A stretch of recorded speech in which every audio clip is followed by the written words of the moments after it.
Pandian store சீரியல்ல today எபிசோட்ல நம்ம பழனி இருந்துட்டு போலீஸ் ஸ்டேஷனுக்கு கோமதியும் உங்க குடும்பத்தையும் பார்க்கறதுக்காக வராங்க. அக்கான்னு சொல்லிட்டு பழனியும் டே தம்பி பழனி அப்படின்னு சொல்லிட்டு கட்டி பிடிச்சு கோமதி வந்து அழுந்துகிட்டு இருக்காங்க. அதுக்கு அடுத்ததான் ஏக்கா நம்ம குடும்பத்துக்காக்கா இப்படியெல்லாம் நடக்கணும் அப்படின்னு சொல்லிட்டு நம்ம பழனி வந்து சொல்லிட்டு இருக்கோம். நாங்கள் அவளை அடித்து கொடுமை பண்ணி வரதட்சணை கேட்டு கொடுமை பண்ணுறேன்னு சொல்லி அவங்க அம்மா என்னென்னமோ சொல்லிக்கிட்டு இருக்காங்கடா. நான் என்னை பார்த்தா கொடுமைக்காரி மாதிரியாடா தெரியுது. அவளை நம்ம வீட்டில் நான் எப்படியெல்லாம் பார்த்துக்கிட்டேன். ஆனா, கொஞ்சம் கூட மனசாட்சி இல்லாம எங்க மேல எல்லார் மேலயும் கம்ப்ளைண்ட் குடுத்துருக்காங்கடா. இவங்க 2 பேரும் சின்ன பிள்ளைங்கடா. இவங்க மேல கூட கம்ப்ளைண்ட் குடுத்து வச்சிருக்காங்க.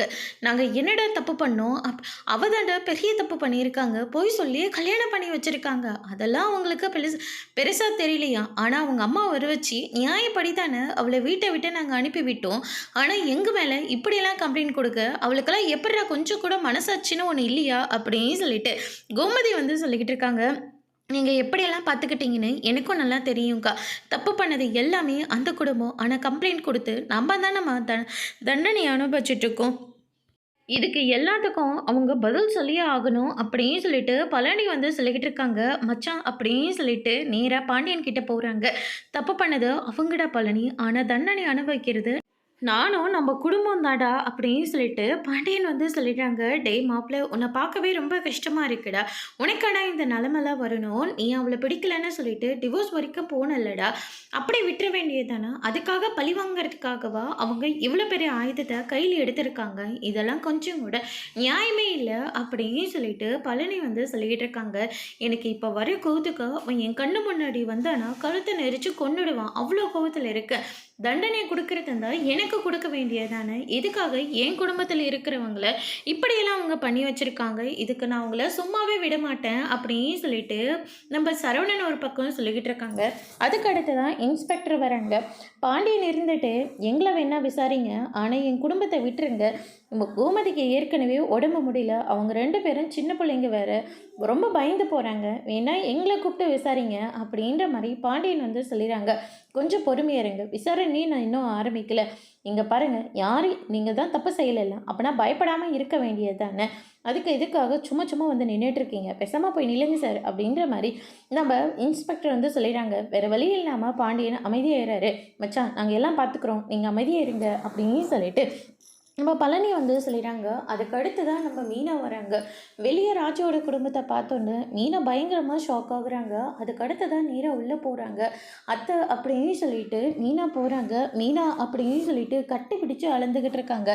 பார்த்தியா, அந்த மயிலோட குடும்பம் நம்ம குடும்பத்தை இந்த நிலைமைக்கு கொண்டு வந்து ஆக்கிட்டாங்க அப்படின்ற மாதிரியே சொல்லிடுறாங்க. என்னதான் ஆச்சு, அவங்க பாக்கியம் இருக்காங்களே, அவங்க என்னென்னமோ இன்ஸ்பெக்டர் கிட்ட சொல்லிக்கிட்டு இருக்காங்க. நாங்கள் கொடுமை பண்ணி அவளை வீட்டை விட்டு வெளியே துரத்தணும்னு சொல்லி கம்ப்ளைண்ட் கொடுத்துருக்காங்கம்மா. அது மட்டும் இல்லை, அவங்க அம்மா என்னென்னமோ சொல்கிறாங்க. அதை கேட்குற போதெல்லாம் எங்களுக்கே தலையை சுற்றி கீழே விழுற மாதிரி ஆகுது. அந்த ஒரு நிலைமைக்கு என்னை கொண்டு வந்துட்டாங்கம்மா அப்படின்ற மாதிரி நம்ம கோமதி வந்து சொல்லிக்கிட்டு இருக்காங்க. இதுக்கெல்லாம் கண்டிப்பாக அவங்க தண்டனை அனுபவிச்சும் ஆகணும் அப்படின்னு சொல்லிட்டு மீனா ஒரு பக்கம் சொல்லவும், ஆமாம் எங்கள் எல்லாரும் மேலேயும் கம்ப்ளைண்ட் கொடுத்துருக்காங்க, உன்னை மட்டும் இப்படி விட்டு வச்சாங்க அப்படின்னு சொல்லிட்டு நம்ம கோமதி வந்து கேட்கவும், அதுதான் எனக்கும் ஒன்றும் தெரியல. ஒருவேளை நான் உங்கள் வீட்டுக்கு போயிட்டு வந்தனே, அதனால கூட என் மேலே கம்ப்ளைண்ட் கொடுக்காம கூட இருக்கலாம் அப்படின்னு சொல்லிட்டு மீனா வந்து சொல்லிடுறாங்க. என்ன, அவங்களோட வீட்டுக்கு போனியா? ஆமாத்த, தேவையில்லாமல் வீட்டு முன்னாடி வந்து பிரச்சனை பண்ண வேண்டாம், பிரச்சனையை கொஞ்ச நாளாக ஆறப்போடுவோம், அதுக்கப்புறம் என்ன ஏதுன்னு பேசிப்போன்னு சொல்லிட்டு வரதுக்காக தான் நான் போனேன். அதனால் என்னமோ என் மேலே கூட கம்ப்ளைண்ட் கொடுக்காம இருந்திருக்கலாம் அப்படின்னு சொல்லிட்டு நம்ம மீனா வந்து சொல்லிடுறாங்க. அதுக்கடுத்து தான் இந்த பக்கம் மீனா இருந்துட்டு சரவணன் கிட்ட போயிட்டு, மாமா எதுக்காகவும் கவலைப்படாதீங்க, கண்டிப்பாக எல்லாத்தையும் வெளியே கூட்டிகிட்டு வந்துடலாம். மாமா, நான் எங்கள் அப்பாவை வர சொல்லியிருக்கேன், அப்பா வந்ததுக்கப்புறமா என்ன ஏதுன்னு பேசி நம்ம எல்லாரும் வீட்டுக்கு போயிடலாம் அப்படின்னு சொல்லிட்டு மீனா வந்து சொல்லிடுறாங்க. அதுக்கு அடுத்ததாக வெளியில் வந்து வெயிட் பண்ணிட்டு இருக்காங்க. இந்த பக்கம் சொன்ன மாதிரியே மீனாவோட அப்பாவும் வந்துடுறாங்க. இந்த மயில் புள்ள இப்படியெல்லாம் பண்ணுன்னு நான் கொஞ்சம் கூட எதிர்பார்க்கவே இல்லை. சரவணன் நேற்று தாம்மா என்னை வந்து பார்த்தான், டிவோர்ஸ் நோட்டீஸ் அனுப்புறதா சொல்லிட்டு இருந்தான். அனுப்புனதுக்காக தான் அவங்க இவ்வளோ பெரிய பழியை தூக்கி நம்ம குடும்பத்து மேலே போட்டிருக்காங்க. இதுக்கெல்லாம் கண்டிப்பா அவங்க தண்டனை அனுபவிக்கணும் அப்படின்னு சொல்லிட்டு, நம்ம பழனி வந்து சொல்லிக்கிட்டு இருக்காங்க. "எப்படி தான் இந்த மாரி நன்றி கெட்டத்தனமா இருக்க முடியுதுன்னு தெரியலப்பா" அப்படின்ற மாரி சொல்லிறாங்க. எனக்கும் அதுதான் சித்தப்பா ஒண்ணுமே புரியல. ஆமா, இங்க ராஜியோட அப்பா, சித்தப்பா எல்லாருமே இருக்காங்க. பின்ன அவங்க இல்லாம இல்லையா? என்னதான் 1000 சண்டையா இருந்தாலும் ரத்த பாசம்னு ஒண்ணு இருக்குல்ல.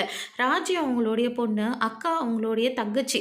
அவங்களுக்கு ஒண்ணுன்னா இவங்க வேடிக்கை பார்த்துட்டுலாம் இருக்க மாட்டாங்க. 1000 கோவம் இருக்கலாம். ஆனா, பொம்பளைங்க போலீஸ் ஸ்டேஷன் வந்திருக்கிறது அவங்களால ஏத்துக்கவே முடியல. அதனால தான் அவங்களும் லாயர் வர வச்சு நெறைய விஷயம் பேசிக்கிட்டு இருக்காங்க. கண்டிப்பா வெளிய கூட்டிட்டு வந்துருவாங்க அப்படின்னு சொல்லிட்டு, நம்ம பழனி வந்து சொல்லிக்கிட்டு இருக்காங்க. அதுக்கு அடுத்ததா நம்ம மீனாவோட அப்பா இருந்துட்டு, "என்னம்மா சொல்ற?" அப்படின்னு சொல்லிட்டு கேட்கவும், "எனக்கே ஒண்ணும் புரியலப்பா.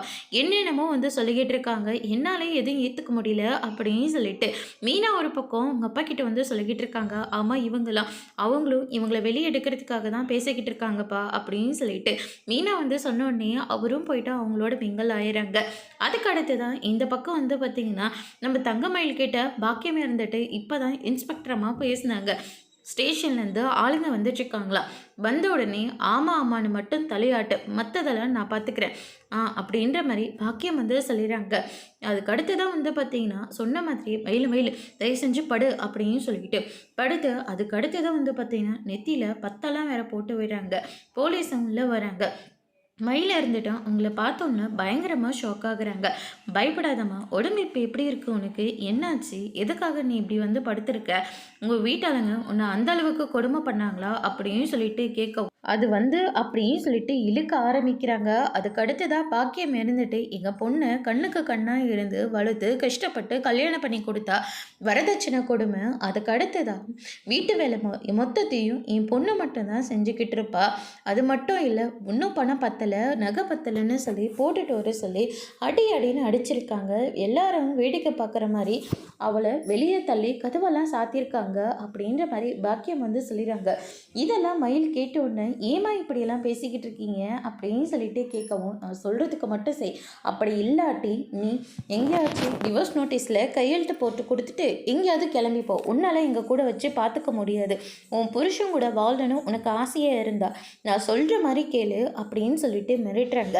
தங்கமயிலும் வேற வழி இல்லாமல் போலீஸ் கேட்குற எல்லாத்துக்கும், பாக்கியம் சொல்கிற எல்லாத்துக்குமே மயிலும் அவங்க அம்மா சொல்கிற மாதிரி எல்லாத்துக்கும் ஆமான்னு மட்டும்தான் தலையாட்டுறாங்க. அதுக்கு அடுத்ததா, "சரிம்மா, இதில் படித்து பார்த்துட்டு ஒரு கையெழுத்து மட்டும் போடு" அப்படின்னு சொல்லிட்டு போலீஸ் இருந்துட்டு மயிலை வந்து கையெழுத்து போட சொல்கிறாங்க. மயில் இருந்துட்டு வரதட்சணை கொடுமைன்னு சொல்லிட்டு நம்ம கோமதி வந்து கழுத்தை பிடிச்சி வெளியே தள்ளின மாதிரி ஒரு ஸ்டேட்மெண்ட் இருக்குது.